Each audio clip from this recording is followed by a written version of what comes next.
உங்களுக்கு எனக்கும் கர்த்தர் வச்சிருக்கிற மிக முக்கியமான வேலைகளில் ஒன்று சிதறி போவது.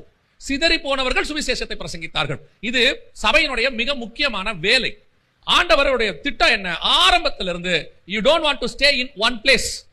அந்த ஒரு இடத்துல உட்கார்ந்தாச்சுன்னா உங்களுக்கு தெரியும் நினைக்கிறேன். ஒரு ஆள் ஒரே இடத்துல உட்கார்ந்து இருக்குன்னு வச்சுக்கோங்க, ஒரே பிளேஸ் உட்கார்ந்து இருக்குன்னு வச்சுக்கோங்க.